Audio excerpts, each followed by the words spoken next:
بسم اللہ الرحمن الرحیم۔ السلام علیکم دوستوں، ناظرین، 10 محرم سن 61 ہجری کی عصر جب نواس رسول کا سر مبارک قلم کیا جا چکا تھا تو یزید کے جلادوں کا دل پھر بھی ٹھنڈا نہ ہوا۔ عمر بن سعد نے اپنے لشکر کی طرف منہ کر کے چلایا، کون ہے وہ جری سوار جو حسین کے جسم پر گھوڑے دوڑائیں گے؟ اس وقت 10 ایسے بدبخت آگے بڑھے جنہوں نے لوہے کے نئے نال لگے گھوڑے سید الشہداء کے جسم نازنین پر دوڑائے، یہاں تک کہ آپ کی پسلیاں اور ہڈیاں ٹوٹ گئیں۔ ان 10 بدبختوں کا سرگنا کوئی اور نہیں اسحاق بن حویہ ملعون تھا، لیکن مظلوم کربلا کے جسم کو پامال کرنے والے اس فرعون پر دنیا میں ہی خدا کا ایسا عذاب نازل ہوا کہ اس کا چہرہ مسخ ہو گیا، اور جناب مختار سقفی نے اسے وہ سزا دی کہ زمین بھی کانپ اٹھی۔ آج کی اس تفصیلی دستاویزی ویڈیو میں ہم اسحاق بن حویہ کے اسی بھیانک جرم اور اس کے لرزہ خیز انجام کی پوری حقیقت بیان کریں گے۔ اسحاق بن حویہ کون تھا؟ تاریخ کی کتابوں خصوصاً لحوف اور تاریخ طبری کے مطابق اسحاق بن حویہ کا تعلق کوفہ سے تھا، اور وہ ایک بد نسل اور سنگ دل انسان تھا۔ یہ ان لوگوں میں سے تھا جن کے دلوں پر خدا نے مہر لگا دی تھی۔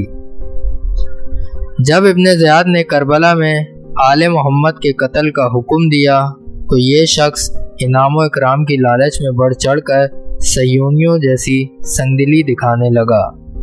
یہ عرب کا ایک بہترین گھڑ سوار مانا جاتا تھا، لیکن اس نے اپنی اس مہارت کو رسول اللہ صلی اللہ علیہ وآلہ وسلم کے لاڈلے کے پاک وجود کو کچلنے کے لیے استعمال کیا۔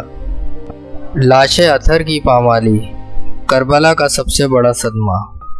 10 محرم کی شام جب مقتل میں خاموشی چھا رہی تھی، عمر بن سعد نے پکارا، کون ہے جو حسین کے جسم کو پامال کرے؟ تب اسحاق بن حویہ اپنے 9 ساتھیوں کے ساتھ آگے بڑھا۔ ان ملعونوں نے اپنے گھوڑوں کے کھروں پر لوہے کے نئے اور تیز نال لگوائے ہوئے تھے۔ اسحاق بن حویہ نے اپنے گھوڑے کو ایڑ لگائی اور سب سے پہلے امام کے جسم پاک پر گھوڑا دوڑایا۔ تاریخ لکھتی ہے کہ ان 10 سواروں نے امام حسین علیہ السلام کے جسم اطہر کے اوپر گھوڑوں کو اس طرح آگے پیچھے دوڑایا کہ غریب کربلا کا سینہ اور پشت مبارک ایک ہو گئے اور آپ کی ہڈیاں چور چور ہو گئیں۔ یہ جرم کرنے کے بعد یہ 10 بدبخت ابن زیاد کے دربار میں پہنچے اور فخر سے بولے، ہم نے حسین کے سینے کو اس طرح کچلا ہے جیسے چکی دانے کو پیستی ہے۔ ابن زیاد نے انہیں چند سستے درہم انعام میں دیے، لیکن وہ درہم ان کی ابدی تباہی کا پروانہ بن گئے۔ دنیاوی عذاب، چہرے کا مسخ ہونا اور برس کی بیماری۔ مظلوم کا خون کبھی رائگاں نہیں جاتا۔ روایات میں آتا ہے کہ کربلا کے واقعے کے چند ہی دنوں بعد اسحاق بن حویہ پر خدا کا غیبی عذاب نازل ہوا۔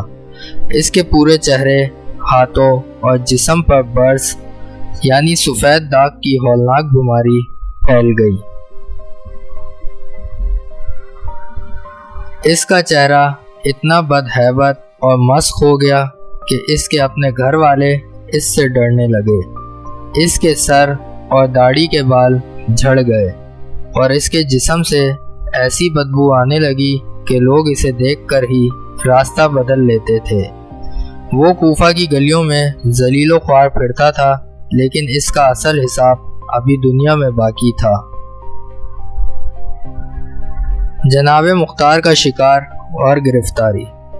سن 66 ہجری میں جب جناب مختار سقفی نے کوفہ میں قاتلان کربلا سے بدلہ لینے کا آغاز کیا تو انہوں نے اپنے سپاہیوں کو حکم دیا کہ ان 10 سواروں کو